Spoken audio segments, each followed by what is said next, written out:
అపోస్తలుడైన పౌలు గారు కొరింథు సంఘానికి 2 పత్రికలు రాశాడు. దేవుని యొక్క చిత్తం ద్వారా, యేసుక్రీస్తు ద్వారా పిలువబడి ఏర్పరచబడి పంపబడినటువంటి అపోస్తలుడుగా ఎంచబడిన పౌలు అనేటువంటి ఈయన తన సహోదరుడుగా ఉన్నటువంటి సోస్తెనేసును గతలో కలుపుకొని కొరింథులో ఉన్నటువంటి జీవం గల దేవుని సంఘానికి శుభములు తెలియజేస్తూ రాస్తూ వచ్చాడు. ఏదైనా సంఘంలో ఉన్నటువంటి ప్రతి ఒక్కరూ కూడా క్రీస్తు యేసునందు పరిశుద్ధపరచబడిన వారు, పరిశుద్ధులుగా ఉంటూ పిలువబడిన వారు. ప్రతి స్థలములో కూడా యేసుక్రీస్తు నామమున ఎవరైతే ప్రార్థన చేస్తూ ఉన్నారో అలాంటి వారికి ఈ పత్రిక రాస్తూ వచ్చాడు. తండ్రి దేవుని నుండి, మన ప్రభువును రక్షకుడైన యేసుక్రీస్తు నుండి కృపయు సమాధానములు కలుగునుగా కానీ శుభవచనములు తెలియజేస్తూ ప్రారంభం మొదటి 3 వచనాల్లో ఈ అంశాలను చూస్తూ ఉన్నాం. 4వ వచనం నుంచి 9వ వచనానికి వరకు గమనించినట్లయితే కొన్ని భాగాలుగా నేను మీతో పంచుకోవాలని ఆశిస్తున్నాను. మొదటిగా 4వ వచనం చూసినట్లయితే క్రీస్తు యేసునందు మీకు అనుగ్రహింపబడిన దేవుని కృపను చూచి అంటాడు. దీన్ని నేను రేసౌట్ చేసిన పాయింట్ ఏంటంటే క్రీస్తు యేసునందు అనుగ్రహించబడిన దేవుని కృప. క్రీస్తు యేసునందు అనుగ్రహించబడిన దేవుని కృప. ఇంకా సింప్లిఫై చేయాలంటే మనకు అనుగ్రహించబడిన దేవుని కృప. దేవుని యొక్క కృప శాశ్వత కాలముండునది లేదా నిరంతరముండునది అని 136వ కీర్తన ప్రతి చరణంలోనూ 2వ భాగం మనం చూస్తాం. ఆయన కృప నిరంతరముండు, ఆయన కృప నిరంతరముండును. ఈ యొక్క నిరంతరం ఉండేటువంటి కృప పాపం ఎక్కడ విస్తరించేనో అక్కడ ఆయన కృప ఏం చేసింది? బహుగా విస్తరించి ఉన్నది. విస్తరించేటువంటి ఈ యొక్క కృప, నిరంతరం ఉన్న కృప, విస్తరించేటువంటి కృప ఏమైందంటే పాపముల చేత, అపరాధం చేత నేను నీవు మనమందరము చనిపోగా హెబ్సీయులకు రాసిన పత్రిక 2వ అధ్యాయం 1వ వచనం ప్రకారం కృప చేతనే మనము రక్షించబడి ఉన్నాము. కృప చేత రక్షించబడి ఉన్నాము. అయితే ఈ కృప మనకు అనుగ్రహించబడుటలో మనము ఆధ్యాత్మికంగా బలమును పొందడానికి కోసం ఇదే పౌలు గారు యవనస్తుడుగా ఎఫెసు సంఘంలో కాపరిగా ఉన్నటువంటి తిమోతి గారికి రాస్తూ పత్రికలు అంటున్నాడు, నా కుమారుడైన తిమోతి, క్రీస్తు యేసునందున కృప చేత బలవంతుడవు కమ్ము అంటున్నాడు. చూడండి, దేవుని యొక్క కృప నిరంతరం ఉండేది. దేవుని యొక్క కృప విస్తరించి ఉన్నది. దేవుని యొక్క కృప మనం రక్షించి ఉన్నది. దేవుని కృప మనను ఏం చేస్తుంది? బలపరుచుతూ ఉన్నది. ఇట్టి కృప దేవుడు మనకు క్రీస్తు యేసునందు ఉచితంగా అనుగ్రహించి ఉన్నాడు. We didn't pay any price. మనం ఏ విధమైనటువంటి మూల్యాన్ని చెల్లించలేదు, ఏ ఖరీదు చెల్లించలేదు. So it's granted freely or liberally. అది మనకు ఉచితంగాను ధారాళంగా అది అనుగ్రహించబడినటువంటి కృప. క్రీస్తు యేసు నందు మీకు అనుగ్రహించబడిన దేవుని కృపను చూచి మీ విషయమై నా దేవునికి ఎల్లప్పుడూ కృతజ్ఞతాస్తుతులు చెల్లించుచున్నాను. ఎవరి విషయమై? ఎవరైతే క్రీస్తు యేసు నందు కృపను పొంది ఉన్నారో అలాంటి వారిని చూసి ఏం చేస్తాడట? దేవునికి ఎల్లప్పుడూ కృతజ్ఞతాస్తుతులు చెల్లిస్తున్నాడు. So we need to pay the thanksgiving unto the Lord forever and ever. మనం ఎల్లప్పటికీ కూడా దేవునికి కృతజ్ఞతాస్తుతులు చెల్లించబద్దులమై ఉన్నాము. దేవునికి కృతజ్ఞతాస్తుతులు చెల్లించడం ద్వారా మనం ఆ యొక్క థ్యాంక్ఫుల్నెస్ ఆర్ గ్రేట్ఫుల్నెస్ లేదా గ్రాటిట్యూడ్ ని తెలియజేసిన వారం అవుతాం. చేసిన మేలును మరవని వారంగా ఉంటాం. దేవుడు చేసిన మేలును మరచిపోతే కృతజ్ఞులం అవుతాం. దేవుడు చేసిన మేలును బట్టి కృతజ్ఞతాస్తుతులు చెల్లించినట్లయితే అది దేవునికి ప్రీతికరముగా ఉంటుంది, మనకు మేలుకరంగా ఉంటుంది. కాబట్టి మీ విషయమై నా దేవునికి అంటున్నాడు. ఇక్కడ పర్సనల్ గా తాను ఐడెంటిఫై చేసుకుంటున్నాడు. నా దేవుడు అంటున్నాడు, మీ విషయమై నా దేవుడికి అంటున్నాడు. నిజమే, ఎందుకంటే మీరందరూ కూడా ఆ యొక్క పరిపూర్ణతలోనికి రావాలని, ఆ యొక్క పరిపక్వతలోనికి రావాలని, ఆ కృపను అనుభవపూర్వకంగా ఎరగాలని, ఆ కృప చేత వారు అనుదినము వర్ధిల్లాలన్న ఉద్దేశము చేత ఆ యొక్క రక్షించబడిన వారు, పరిశుద్ధపరచబడిన వారు, పరిశుద్ధులుగా ఉంటూ పిలవబడిన వారు ప్రతి స్థలంలో ఏ నీడున్నా కూడా దేవునికి ఎవరైతే ప్రార్థన చేస్తున్నారో వారందరిని బట్టి దేవునికి కృతజ్ఞతలు చెల్లిస్తున్నాడు అపోస్తలుడైన పౌలు గారు. అలాగైతే సో వేర్ వి ఆర్, మనం ఎక్కడ ఉన్నాం, what we have been doing, మనం ఏమి చేస్తూ ఉన్నాం అనేది మనం ఒక్కసారి అప్లికేషన్ పార్ట్గా చూసుకోవాలి. ప్రతి స్థలమునందు ప్రతి విషయంలో మనం ప్రార్థించగలుగుతున్నామా? మనం ఎలాంటి ప్రొఫెషన్లో ఉన్నా, ఏ స్థలంలో ఉన్నా మనం పరిశుద్ధంగా జీవించగలుగుతున్నామా? దేవుడు అనుగ్రహించిన కృపను వ్యర్థంగా చేస్తున్నామా? ఆ కృపను బట్టి దేవునికి మహిమ చెల్లించే రీతిగా ఆయనకు ప్రీతికరంగా జీవించగలుగుతున్నామా అనేది ఒకసారి ఆలోచించబోతున్నమైన. రెండవ మాట 5వ వచనం, క్రీస్తును గూర్చిన సాక్ష్యము మీలో స్థిరపరచబడినందున ఆయనందు మీరు ప్రతి విషయంలోను అనగా సమస్తోపదేశమును సమస్త జ్ఞానములోను సంపూర్ణులైతిరి. రెండవ మాట ఇక్కడ 5వ వచనంలో మనం చూసినట్లయితే క్రీస్తును గూర్చిన సాక్ష్యం మీలో స్థిరపరచబడుట, స్థిరపరచబడిన క్రీస్తును గూర్చిన సాక్ష్యము. క్రీస్తును గూర్చిన సాక్ష్యము మనకు ఎలా ఉండాలండి? స్థిరపరచబడాలి. So the witness has to be established in the Lord Jesus Christ. యేసుక్రీస్తు ప్రభునందు మన సాక్ష్యం అనేది స్థిరపరచబడాలి. స్థిరపరచబడాలి అని అంటే ఏం చేయాలండి? we must be witness the Lord. మనం క్రీస్తు కొరకు సాక్షులమై ఉండాలి. క్రీస్తు కొరకు సాక్షులమై ఉండాలి అంటే అపోస్తలుల కార్యములో చెప్తూ ఉన్నాడు, ప్రభువైన యేసుక్రీస్తు మన పాపముల కొరకు చనిపోయిన సమాజంలో తిరిగి లేచున్నాడు కదా. మీరు జీవాధిపతిని చంపితిరి, ఆయన మృతుల్లో నుండి తిరిగి లేపబడినాడు, అందుకు మేము సాక్షులము అంటున్నాడు. యోహాను రాసినటువంటి మొదటి పత్రిక 1వ అధ్యాయం మొదటి 2-3 వచనాలు చూస్తున్నట్లయితే, మేము ఏది కనులార చూచిమో, ఏది చెవులార వింటిమో, ఏది మా చేతులు తాకి చూచినో దానిని మేము సాక్షులము అంటున్నాడు. సాక్షులం, సాక్ష్యము అనేటువంటిది అది చాలా నిర్ణయాత్మకమైనదిగా, ప్రాక్టికల్గా ఉండాలి. ఫిలాసఫికల్ టర్మినాలజీలో అంటారు ఎంపిరిసిజం అంటారు. ఎంపిరిసిస్ అంటే ప్రాక్టికల్ గా చూసి చెప్పేదాన్ని ఎంపిరిసిజం అంటారు. ఏదో విన్నాం కదా, ఎవరో చెప్పారు కదా, మనం ఎక్కడో ఊహించాం కదా అన్నట్టుగా ఉండకూడదు, వేగ్గా ఉండకూడదు, వాండరింగ్ ఉండకూడదు. It should be authentic and it should be practical. అధికారికంగా ఉండాలి, ఆచరణాత్మకంగా ఉండాలి. అందుకని వారు చూసి విని తాకి వారు సాక్ష్యం ఇచ్చారు. మరి మనం ఎలా చేయగలము? వినడం వల్ల విశ్వాసము కలుగుతుంది కనుక జీవంలో దేవుని యొక్క మాటలు మనం వినడం ద్వారా, దేవుని యొక్క వాక్యాన్ని మనం చదువుట ద్వారా, పరిశుద్ధాత్మ దేవుడు మనం బోధిస్తూ ఉన్నప్పుడు వాటిని గ్రహించడం ద్వారా, మరియు ఆత్మలో వశంలో లేదా ఆత్మవశంలో ఉండి ఆ ప్రభు వైపు మనం చూచడం ద్వారా మనము సాక్షి ఇవ్వగలం. కానీ ఇది ఎలా సాధ్యం?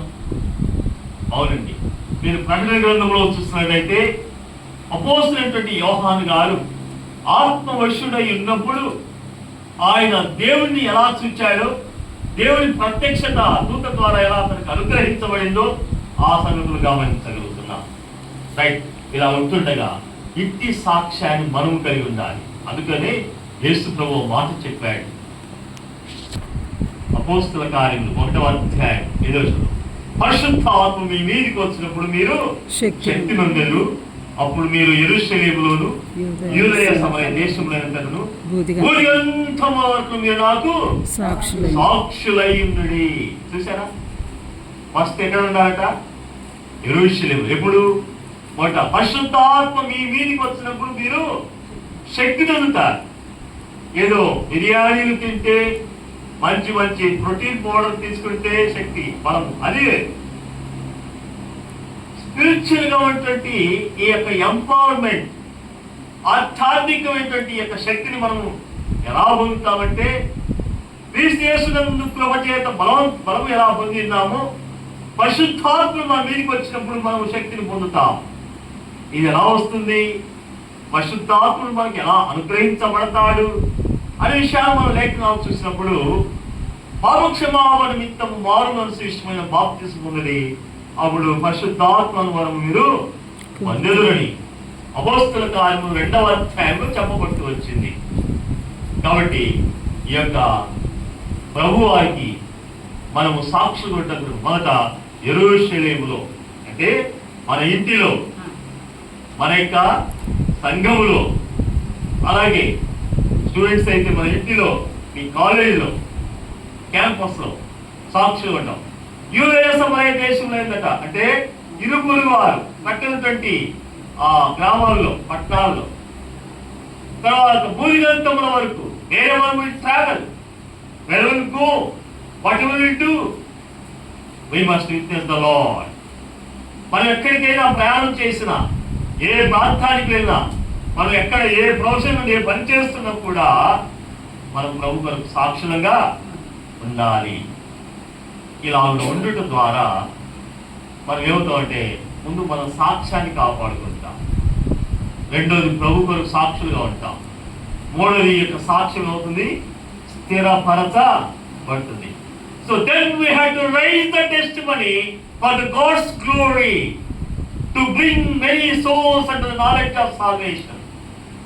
ఈ యొక్క క్రీస్తుకు సాక్షులమైంది, సాక్ష్యము స్థిరపరచబడిన తర్వాత సాక్ష్యాన్ని లేవనెత్తాలి. తద్వారా దేవుని నామమునకు మహిమ కలుగుతుంది. అనేక ఆత్మలు రక్షణ జ్ఞానం వైపు మళ్లించబడతాయి. క్రీస్తును గూర్చిన సాక్ష్యము మనలో ఏమైనా స్థిరపరచబడాలి. మూడో మాట చూద్దాం అక్కడే. ఆయన యందు మీరు ప్రతి విషయంలోను, అనగా సమస్తోపదేశంలోను, సమస్త జ్ఞానములోను సంపూర్ణులైతిరి. ఇక్కడ సంపూర్ణత గురించి తెలుస్తున్నాడు. కంప్లీట్నెస్ ఆర్ ఫుల్నెస్, సంపూర్ణులవుట. ఏ విషయంలో? ప్రతి విషయంలోను. రెండవది సమస్తోపదేశములోను. మూడవది సమస్త జ్ఞానములోను. ఎలాగా? ఎవరి యందు? ఆయన యందు. ఆయన యందు. ఎవరైనా? ప్రభువైన యేసుక్రీస్తు. ప్రభు యేసుక్రీస్తునందు ప్రతి విషయములోను, సమస్తోపదేశములోను, సమస్త జ్ఞానములోను సంపూర్ణులుగా ఉండాలి. ఇది మూడో మాట, సంపూర్ణులు అవుతారు. మన స్వతహాగా మనం ఎంత ప్లాన్ చేసినా అది టెంపరీగా సాటిస్ఫాక్షన్ ఇవ్వచ్చునేమో, కానీ దేవునికి మహిమ కలదు, మనకు సంతృప్తిని, ఆనందాన్ని ఇవ్వగలదు. ఎప్పుడైతే ఆయన యందు ఉండి ప్రతి విషయంలో కూడా మనము ప్రాక్టికల్గా దేవుని మహిమాత్మై సాగిపోతుంటామో అప్పుడు సంపూర్ణమవుతాం. ఏ విధంగా మనం ఉపదేశాలు మనం వింటున్నాము, సంఘంలో చేరి వస్తుంటాం, గుడికల్లో మనం వింటూ ఉంటాం. ఈ సమస్తోపదేశం, ఉపదేశం అంటే ఏంటి?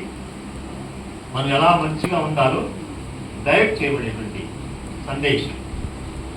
ఎందుకంటే తల్లులు కూడా ఉపదేశం చేస్తుంటారు. నాయన, అమ్మ జాగ్రత్తరా, కాలేజీలకు జాగ్రత్త, అక్కడ క్లాస్లో ఉన్నప్పుడు జాగ్రత్త, లేకపోతే ఫ్రెండ్షిప్ విషయంలో జాగ్రత్త, క్షేమంగా వెళ్ళి క్షేమంగా జాగ్రత్తగా రా, నీ స్టడీస్లో మంచి మార్క్స్ పొందాలి, పర్సెంటేజ్ మార్క్స్. ఇంకా అలాగే చూస్తున్నట్టయితే చాలా విషయాల్లో, పనిపాట్లు, జాబ్ చేసే వారి విషయంలో, ఇంటి పనుల విషయాల్లో కొన్ని ఉపదేశం చేస్తూ ఉంటారు. దేవుడు ఆజ్ఞలు వెంబడి ఆజ్ఞ ఇస్తాడు, సూత్రం వెంబడి సూత్రం ఇస్తాడు, విధులు కట్టడాలు ఇస్తాడు, అలాగే ఉపదేశం కూడా ఇస్తాడు, శాసనాలు ఇస్తాడు. ఇక్కడ ఉపదేశం గురించి చూస్తున్నాం. అయితే మొట్టమొదటి దేవుడు ఆనాడు ఇశ్రాయేలు జనాంగం ఐగుప్తు చెర నుంచి విడిపించబడి నడిపించబడుతుంటే దేవుడు మోషే ద్వారా 2 రాతి పలకల మీద పని ఆజ్ఞించి ఉపదేశం చేస్తూ వచ్చాడు. జనులు లోబడల, దేవుని తిరుగుబాటు చేశారు, విరోధంగా ప్రవర్తించారు. అందుకే మోషే ద్వారా 2వసారి ఉపదేశం చేయించాడు. దానిని ద్వితీయోపదేశ కాండం అంటారు. ద్వితీయ అంటే 2 కదా, 2 సెకండ్ బుక్, ద్వితీయోపదేశ కాండం, డ్యూటానమీ. So God always speak with us and exhort us to sanctify ourselves and to come into the fullness of the Lord Jesus Christ, or into the fullness of Lord Jesus Christ. ప్రభువైన యేసుక్రీస్తునందు, ప్రభువైన యేసుక్రీస్తులోనికి సంపూర్ణమవునట్లుగా ఆయన మనకు హెచ్చరికలు చేస్తూ ఉపదేశం చేస్తూ ఉంటాడు. ఇది ఏ విషయాల్లో? ఏంటి మమ్మీ ఎప్పుడు నాకేం చెప్తావా, ఏంటి డాడీ ఎప్పుడు ఏంటి, ఎప్పుడు హెచ్చరించడమే నాన్న నీ పని, లేకపోతే నాకు తెలుసు కదండి అని అంటారు. ఏంది సేవకులు ఈ పెద్దలు ఎప్పుడు మమ్మల్ని ఇలా అంటుంటారు? ఎందుకంటే మనము మార్చబడనంత కాలం, సంపూర్ణ అగనంత పర్యంతము దేవుడు మన క్షేమాన్ని కోరి, మన మేలు కోరి, మన ఆశీర్వాదం కోరి, దేవుడికి మహిమకరంగా ప్రీతికరంగా ఉండాలని ఆశించి ఆయన మనం సంపూర్ణ చేయడం వరకు అప్పటిదాకా దేవుడు మనతో మాట్లాడుతూనే ఉంటాడు. ప్రతి విషయంలో మాట్లాడుతుంటాడు, సమస్త ఉపదేశం కలిగిస్తూ ఉంటాడు, సమస్త జ్ఞానాన్ని కలిగించాలని అన్ని విషయాల్లో చాలా వైజ్గా ఉండి రైట్ డెసిషన్స్ తీసుకొని సాగిపోవాలన్న ఉద్దేశం చేత సమస్త జ్ఞానంలో సంపూర్ణ కావాలని దేవుడు ఆశపడుతున్నాడు. ఆలోచనకర్తలు అనేక మందిలో ఉండట పట్టణానికి రక్షణకరమని సామెతల గ్రంథంలో మనం చూస్తాం. అలా అని చెప్పి ఎవరు పడితే ఆలోచన తీసుకోవద్దు.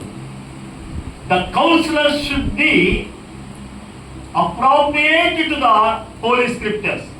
పరిశుద్ధ లేఖనానికి దగ్గరగా, పరిశుద్ధ లేఖన జ్ఞానము కలిగిన వాడు ఉన్నటువంటి వ్యక్తిని మన కౌన్సిలర్గా ఏర్పాటు చేసుకొని అట్టి జ్ఞానం మనం పొందాలి.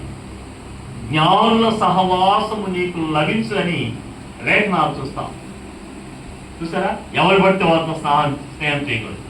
బాగా చదువుకున్న వారితో స్నేహం చేస్తే ఒకసారిగా పోయినా ఒకసారి అయినా మనకు అబుద్ధి. బాగా పేరేవాడు తిరిగేటువంటి వ్యక్తితో స్నేహాలు చేస్తే ఆ కోలోనికి వెళ్తారు. చూడండి, ఆరిపోయేటువంటి పొయ్యి మనం చూస్తా, చాలా కర్రలు ఉంటాయి. ఎందుకు కర్రలు ఒకదాని మీద ఒకటి ఇలా పేరుస్తారు?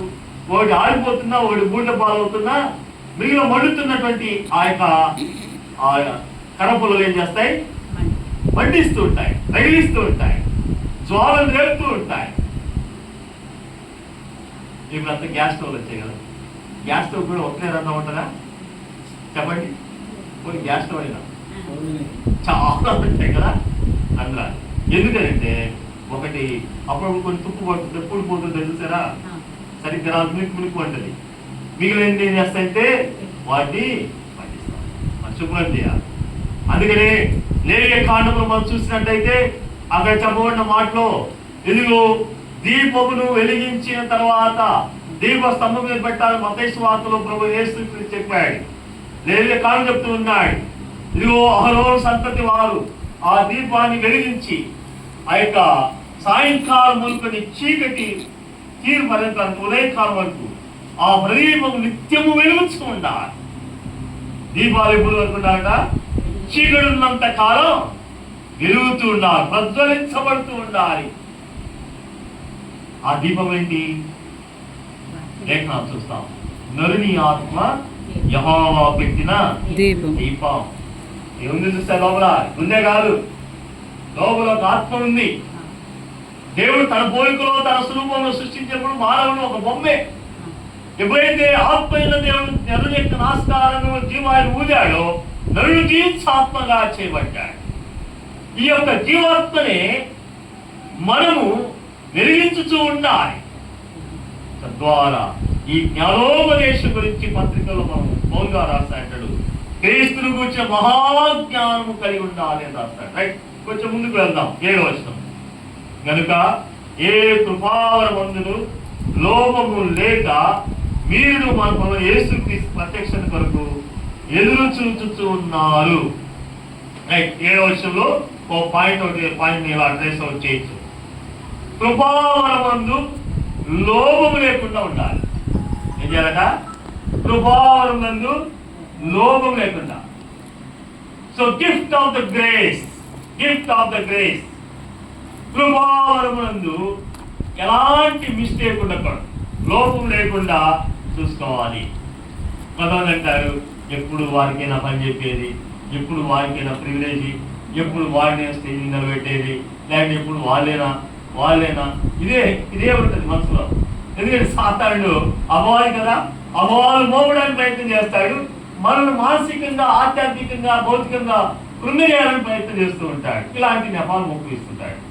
అయితే దేవుడు కృపావరం ఇచ్చాడు, ఆత్మవరం, పరిశుద్ధాత్మ వరం ఇచ్చాడు. మీకు కొంచెం డౌట్ ఉంటే మళ్ళీ ఆ వచనం చదివిస్తాను, అయితే తిప్పండి. ఆ అపోస్తుల కార్యములు 2వ అధ్యాయం, అపోస్తుల కార్యములు 2వ అధ్యాయము 35వ వచనం చూడండి. 2:38. 2:38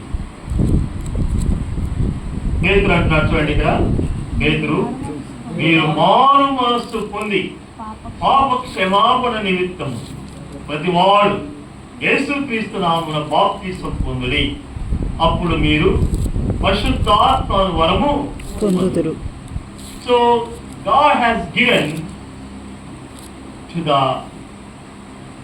believer, కదా, విశ్వాసికి దేవుడు మీకు అనుగ్రహించాడు. ఏ వరం? పరిశుద్ధాత్మ వరం. ఎప్పుడు? పాపక్షమాపణ పొంది, మారుమనస్సు పొంది, బాప్తిస్మం తీసుకుంటే వారికి ఇస్తున్నాడు. ఓకే, నేను రక్షణ తీర్మానం చేశాను, నేను చర్చికి వెళ్తున్నాను, ఆసక్తితో నేను కానుకలు ఇస్తున్నాను, పాటలు పాడుతున్నాను, ఏదో పరిచయంలో పాల్గొంటా, సహకరిస్తాను అంటే సరిపోదు. నమ్మి బాప్తిస్మం పొందిన వారు రక్షించబడును కనుక ఎవరైతే బాపక్షమాపణతో మారుమనస్సు విషయం బాప్తిస్మం పొందుతారో వారు పరిశుద్ధాత్మ పొందుతారు. అలాంటి వారికి దేవుడు ఈ కృపావరములు ఇస్తాడు. కొరింథీయులకు రాసినటువంటి మొదటి పత్రిక 11వ అధ్యాయం మనం చూసినట్లయితే అక్కడ ఆత్మవరములు లేదా పరిశుద్ధాత్మ వరములు అనేటువంటివి మనం చూస్తాం. 12వ అధ్యాయంలో పరిచయం నానాలుగుగా ఉంటుండగా 12వ అధ్యాయం 4వ వచనం ఒకసారి చూడండి. కొరింథీయులకు రాసిన మొదటి పత్రిక 12వ అధ్యాయం 4వ వచనం మాకు చదువుదాం. కృపావరములు నానావిధములుగా ఉన్నవి కానీ ఆత్మ ఒక్కడే. ఇంకా చాలా ఉన్నాయి కదా, ప్రభు ఒక్కడే, దేవుడు ఒక్కడే, ఇట్లా చెప్పుకుంటే వెళ్తాడు కదా. బాప్తిసం ఒక్కటే, చేయడం ఒక్కటే, అన్ని ఒకటే చెప్పుకుంటే వెళ్తాడు. కృపావరములు ఎలా ఉన్నాయట? నానా విధములుగా ఉన్నాయి.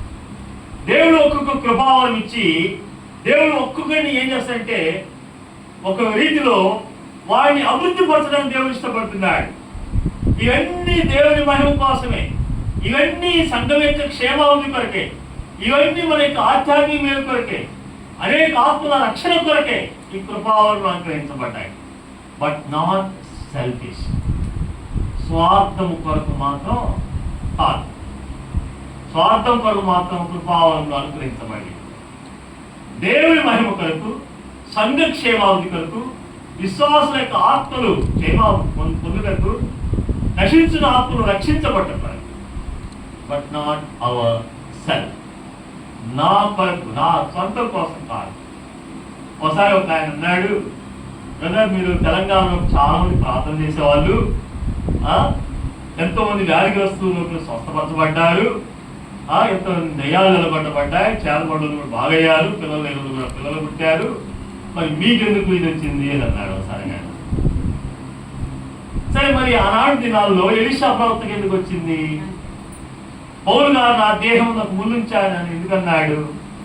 హిజ్కియా ప్రవక్త ఎందుకు, హిజ్కియా రాజు ఆయన యథార్థుడిగా జీవించి ఎందుకు వచ్చింది? దినగరంగా ఆయన గొప్ప భక్తులను పిలవబడ్డాడే.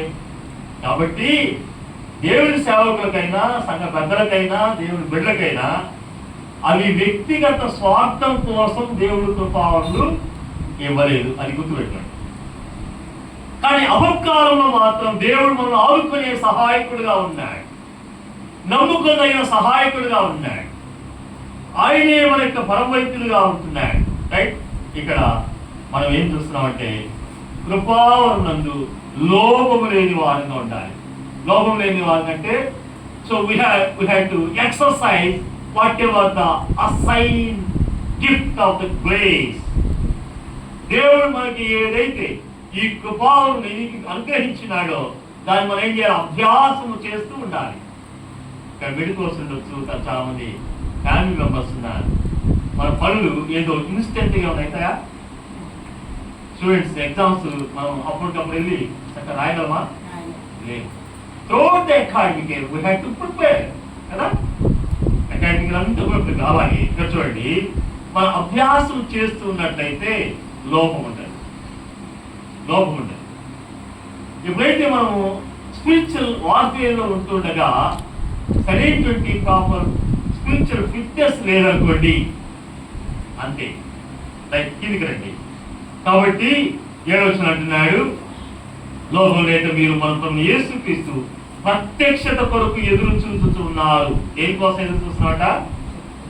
ప్రభు అయిన యేసుక్రీస్తు ప్రత్యక్షత కోసం ఎదురు చూస్తున్నాము. ఎందుకు యేసుక్రీస్తు అంటే ప్రత్యక్షత అంటే ఏంటి? ప్రకటన కదా. ప్రకటన అంటే అర్థం ప్రత్యక్షత అంటే అర్థం ఏంటి? అన్వేల్ ఓ రివీల్, ముసుగు తీయబడిన, తెరవబడిన, బహిర్గతము చేయబడిన అని అర్థం. ఈ ప్రత్యక్షత లేదా యేసుక్రీస్తు యొక్క రాకడ, మనం యేసుక్రీస్తు యొక్క 2వ రాకడ బహు సమీపంగా ఉంటుంది. దానికోసం మనం ఎదురు చూస్తున్నాం. ఇక్కడ ఆల్మోస్ట్ అందరూ బిలీవర్స్ గా ఉంటున్నారు కనుక ఒక రెఫరెన్స్ మీకు పంచుకొని ఆశపడుతున్నాను. హెబ్రీయులకు రాసిన పత్రిక 9వ అధ్యాయం చిట్ట చివరి వచనం చూడండి. 9వ అధ్యాయం చివరి వచనం అనగా 28. అలాగనే క్రీస్తు కూడా అనేకుల పాపం భరించుటకు ఒక్కసారి అర్పింపబడి తన కొరకు కనిపెట్టుకుని వారి రక్షణ నిమిత్తము పాప సంబంధము లేకుండా 2వసారి ప్రత్యక్షమగును. చూడండి, అలాగే క్రీస్తు కూడా అనేకుల పాపమును భరించడానికి కోసం వచ్చాడు. అనేకుల పాపమును భరించడానికి వచ్చాడు. ఇలా మనం బలలో పాల్గొన్నప్పుడు యేసుప్రభువు వారిని జ్ఞాపకం చేసుకుంటున్నాయి. మొదట ఆయన శరీరాన్ని భుజించాం కదా, ఇది మీ కొరకు ఇవ్వబడిన నా శరీరం, నన్ను జ్ఞాపకం చేసుకుని దీన్ని చేయడం చెప్పాడు.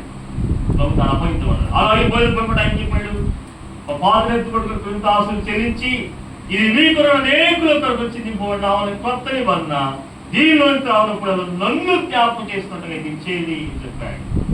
ఏదైనా అనేకుల యొక్క పాపములు భరించడానికి కోసం యేసుక్రీస్తు ప్రభు ఒక్కడే లోకరక్షకుడుగా వచ్చి లోక పాపములను మోసుకుని దేవుని బలిపిల్లగా ఉండి ఆయన వదిలిపోబడిన బలిపిల్ల అయి ఉన్నాడు. నిత్య బలియాగంగా ఆయన చేయబడ్డాడు. ఒక్కసారి అర్పించబడ్డాడు, మళ్ళా ఆయన అర్పించబడ్డాడు. ఇంకా ఉన్నారు కదండి ప్రభు నమ్మలు, ఇంకా చాలా లక్షల మంది, కోట్ల మంది ఉన్నారు కదా. మళ్ళీ 2వసారి ఏమన్నా యేసుప్రభు శిలువ మీద వేలాడి పట్టాడా? అక్కడే మళ్ళీ మన కోసం చచ్చిపోదానికి లేదు. ఒకసారి అయిపోయింది, ఇంకా రాదు, ఇంకా ఇక్కడ అవకాశం లేదు. ఇప్పుడు ఏంటంటే దేవుని యొక్క వాక్యం వినడం ద్వారా విశ్వాసం పొంది యేసుక్రీస్తు ప్రభు మన కోసం వచ్చాడు, మన కోసం కల్వరిశిలలో ఎంతగానో శ్రమపరచబడ్డాడు, పరిశుద్ధ రక్తాన్ని చిందించాడు, కల్వరిశిలలో చనిపోయాడు, సమాధి చేయబడ్డాడు, తిరిగి లేచాడు, తాను ప్రత్యక్షపరుచుకున్నాడు, ఆరోహణం వెళ్ళాడు, ఇదిగో మరో రాబోతూ ఉన్నాడు. ఈ శిలువను కూర్చున్న క్రీస్తుని కూర్చున్న స్వార్థం మనం విని మేలు పొందితే మనకు క్షేమం. అయితే ఆ ప్రభువు ఒక్కసారి అర్పించబడ్డాడు. సేవకు అర్పించబడే విషయాలు కూడా ఒక్కసారి మనం కూడా రక్షణ తీర్మానం చేసుకుంటాం. రక్షణ తీర్మానం చేసినప్పుడు ఏమనుకుంటాం? ప్రభా అయ్యా నా పాపాలు క్షమించాయా, ఇంతవరకు నేను తెలుసో తెలియక పాపాలు చేశానయ్యా, నన్ను క్షమించు ప్రభా అని ఏడుస్తూ ప్రార్థన చేస్తాం. మంచిది, పశ్చాత్తపడతాం, ఒప్పుకుంటాం, క్షమించమని వేడుకుంటాం, బదిలాడతాం, మంచిది, చాలా సంతోషం.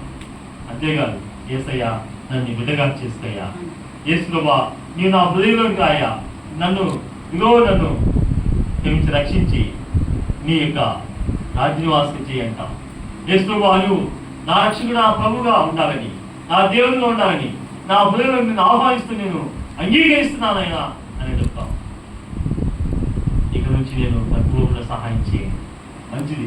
ఇట్స్ ఎ గ్రేట్ డెసిషన్ కదా, చాలా గొప్ప నిర్ణయం.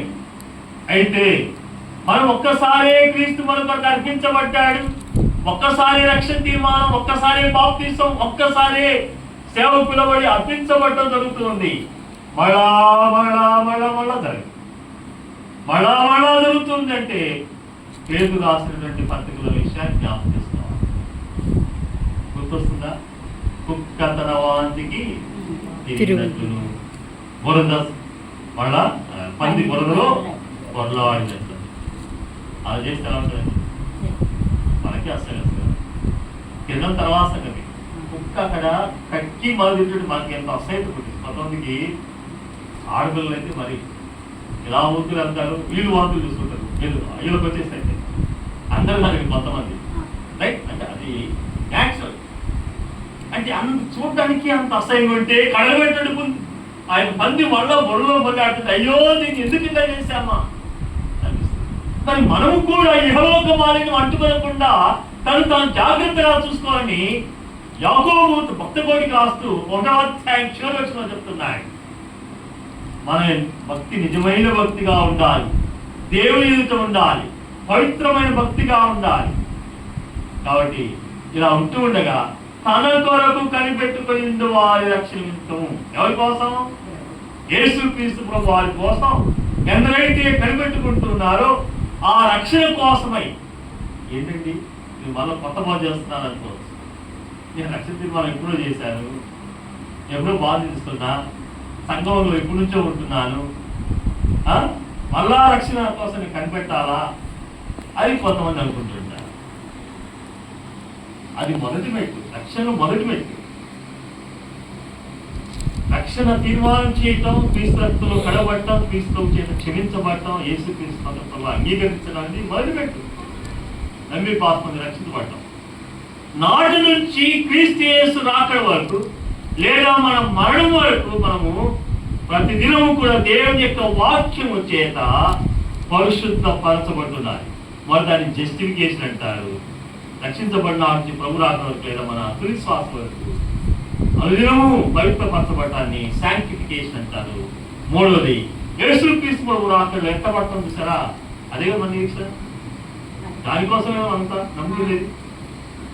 నిత్య రక్షణ పొందాలని, నిత్య జీవం పొందాలని, నిత్య రాజ్యంలో ప్రవేశించాలని, నిత్యులైన దేవునితో ఉండాలనే ఆశ కలిగి మనం కనిపెడుతూ ఉన్నాం. ఆ రక్షణ నిమిత్తమే దాని గ్లోరిఫికేషన్ అంటారు. ఇక పాప సంబంధం లేకుండా యేసుక్రీస్తు వారు రెండవసారి ప్రత్యక్షం కాబోతున్నాడుగా వాటి యేసుక్రీస్తు ప్రత్యక్షం ఎదురు చూస్తున్నాం. చివరిగా చూడండి, 2 మాటలు చూసి ముగిద్దాం. 8వ వచనం. మన ప్రభు యేసుక్రీస్తు దినమందు మీరు నిరపరాధులయ్యున్నట్లు అంతవరకు ఆయన మిమ్మల్ని స్థిరపరచును. ఇక్కడ మాట మనం ఏమి చేసంటే యేసుక్రీస్తు దినమందు నిరపరాధులుగా ఉంటా. యేసుక్రీస్తు వారి దినమందు ఎలా ఉండాలంట? నిరపరాధులుగా ఉండాలి. నిరపరాధులుగా ఉండాలి. ఇది సాధ్యమేనా? సాధ్యమే. ఎప్పుడైతే మనం అనుదినము దేవునితో సన్నిహిత సంబంధం కలిగి ఉంటామో, ఎప్పుడైతే దేవునితో మనం స్నేహం కలిగి ఉంటామో, ఎప్పుడైతే దేవుని యొక్క కర్తవించే సంఘంలో మనం సాగిపోతుంటామో, ఎప్పుడైతే దేవుని యొక్క వాక్యాన్ని వ్యక్తిగతంగాను కుటుంబంగాను మనం చదివి ధ్యానం చేస్తూ ఉంటాము, వాక్యానుసారంగా జీవిస్తుంటాము, ఆదివారం మాత్రమే కాకుండా ప్రతిరోజు లేచిన వెంటనే లేకొని ప్రభువును స్తుతించుతూ ఆరాధిస్తూ ఉంటాము, ఆత్మలో ప్రతి సమయంలో ప్రతి స్థలంలోనూ కృతజ్ఞతాపూర్వకంగా మన మనవుల్ని అనగా ప్రార్థనను చేయించు ఉంటాము. ఇది సాధ్యం. ఏమవుతుందంటే మనం ఎప్పుడైతే ఎలాంటి వారితో స్నేహం చేస్తామో అలాంటి లక్షణాలు మనలో కూడా కొన్ని ఉంటాయనేది చాలా మంది నానుడి కదా, చాలా తక్కువ శాస్త్రవేత్తలు కూడా చెప్తారు, సైకాలజిస్ట్ కూడా. నీ స్నేహితుడు ఎవరో చెప్పు, నేను గురించి చెప్తా అంటే. పెద్దలు తెలుసు, బాగా వృద్ధులైన వారు అంటారు, ఏ నీరు ఆ వంకనే పాత్రగా, ఏ నీరు ఆ వంకలోనే పాత్ర. అది ఎరుగుతుందా మళ్ళా పక్క పోతే పోదు. ఎక్కడ ఏట వాలుంటుందో అదే వాళ్ళ ఆ వంకలోనే పోతూ ఉంటుంది. కాబట్టి మనకి ఎలాంటి హ్యాబిట్స్ ఉన్నాయో, మనకి ఎలాంటి యాటిట్యూడ్ ఉందో, మనం ఎలాంటి వర్డ్స్ ఇచ్చేస్తున్నామో, మనం ఎలాంటి క్యారెక్టర్ కలిగి ఉంటున్నాము, మనలో ఎలాంటి బిహేవియర్ ఉంటుందో అనే క్యారెక్టర్ ఏది. సో ఇది ఇతరులకు కూడా ఉన్నప్పుడు మనము మంచి వాడిని చూస్ చేసుకోవడం ద్వారా మనకు మేలు పొందుతాం. నిరపరాధులుగాను నిర్దోషులుగాను నిలబెట్టుట కొరకై క్రీస్తు తన సంఘం కొరకు ఏం చేసిన తను తాను అర్పించుకున్నాడు. ఎస్ఐ రాష్ట్ర 5 చివరి భాగం 9వ వచనం. కాబట్టి మన ప్రభు యేసు క్రీస్తు తన కుమారుని సభకు మిమ్మల్ని పిలిచిన దేవుడు నమ్మదైన వాడు. ఇక్కడ సహవాసములకు పిలువబడుట, సహవాసములకు పిలువబడుట. ఎవరి సహవాసానికి? బైబిల్లో వాడిని తుంటరుల సహవాసం చేయరాదు. జ్ఞానుల సహవాసం చేస్తే జ్ఞానము లభిస్తుంది. మాంసము హెచ్చుగా తినువాతనే సహవాసం చేయకూడదు అంటాడు. ఈ లోక స్నేహము దేవునితో వైరమని మీరు ఎరుగరా అని అంటాడు. సహవాస విషయంలో చాలా కేసులు ఉండాలి. Friendship is different from fellowship. స్నేహం లేదు, సహవాసం లేదు. స్నేహంలో అదో బాగున్నారా అని చెప్పచ్చు. ఏమండి, వాళ్ళు ఎవరైనా సరే, ఏ రిలీజియన్ అయినా సరే, ఏ పర్సన్ అయినా సరే, ఎలాంటి పరిస్థితులు ఉన్నా సరే అదో బాగున్నారని స్నేహం కలిగి వారి రక్షణలో నడిపించారు. కానీ సహవాసం చేయాలి. ఇప్పుడైతే మన సహవాసంగా ఉంటూ ఉండాలి. యోహాను రాసినటువంటి 1వ పత్రిక 1వ అధ్యాయంలో మీరు మాతో కూడా సహవాసం కలిగినట్లు ఇప్పుడైతే సహవాసం అంతే దేవునితోను ఆయన వాడి యేసు క్రీస్తుతో కూడాను ఉన్నది. చూడండి, చూస్తుంటే నాకు కొంచెం బాధేస్తుంది. నేనేమన్నా తేడా చెప్తున్నానేమో. చూడండి, యోహాను రాసినటువంటి 1వ పత్రిక 1వ అధ్యాయం 3వ వచనం. మాతో కూడా మీకు సహవాసం కలిగినట్టు మేము చూచిన దాన్ని విని దాన్ని మీకు తెలియజేస్తున్నాము. మన సహవాసం అయితే తండ్రితో కూడాను ఆయన కుమారుడు యేసు క్రీస్తు కూడాను ఉన్నది. దేవుని యొక్క సేవకులతో, దేవుని యొక్క బిడ్డలతో సహవాసం కలిగినట్టుగా ఆనాడు అపోస్తలుడైన యోహాను గారు చూచిన దాన్ని విని దాన్ని తెలియజేసుకొచ్చి, అయ్యా ఇదిగో అమ్మా ఇది గమనించండి, మన సహవాసం అయితే అవుతుంది పరలోకమున్న మన తండ్రితో కూడాను, మన కోసం ఎవరైతే ప్రాణం పెట్టి తిరిగి లేచారో, మనం ఎవరైతే పరిశుద్ధులుగా ఉంటే పిలిచి ఉన్నారో, ఎవరైతే తన స్వరక్తం చే సంఘంలో చేర్చి ఉన్నాడో, ఎవరైతే ఆయన సహవాసం పిలిచినాడో అట్టి ప్రభు యేసు క్రీస్తు కూడా ఆ సహవాసం. కానీ 7 మాటలు ఈ యొక్క 1వ అధ్యాయం 4 నుంచి 9వ వచనం. 1, యేసు క్రీస్తునందు అనుగ్రహించబడిన దేవుని కృప. 2వది, స్థిరపరచబడిన క్రీస్తుని గురించిన సాక్ష్యం. 3వ చూసినట్లయితే సంపూర్ణత. ప్రతి విషయంలోనూ, సమస్త ఉపదేశంలోనూ, సమస్త జ్ఞానంలో సంపూర్ణత. 4వది, కృపాలో లోపం లేకుండా చూసుకోవటం. 5వది, యేసుక్రీస్తు ప్రత్యక్షత కొరకు ఎదురు చూడటం.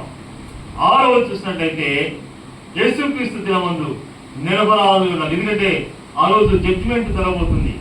అక్కడ ఎవరి క్రియ చొప్పున తీర్పు తీర్చబడబోతుంది. కాబట్టి మనం నిరపరాధులు ఉండాలి. చివరికి 7వది చూసినట్లయితే 9వ వచనంలో యేసుక్రీస్తు యొక్క సహవాసానికి పిలువబడినవాడు. కాబట్టి ఆయన ఆనాడు పౌలు గారు కొంతవరకు చెల్లిస్తూ వచ్చాడు, ఇదిగో హెచ్చరిస్తూ వచ్చాడు, ఇదిగో ప్రభు నమ్మదగిన వాడని తెలియజేస్తూ వచ్చాడు. మరి ఈనాడు మనం కూడా ఉండి ప్రభుకు మహిమకరంగా జీవిద్దాం. ఈ 7 మాటలు దేవుడు మనకు జీవితంలో ఆశీర్వదించి తన మహిమ కొరకై కొనసాగించుగాక. దేవుడు మాట దీవించుగాక. అవకాశం ఇచ్చిన దేవుని సేవకు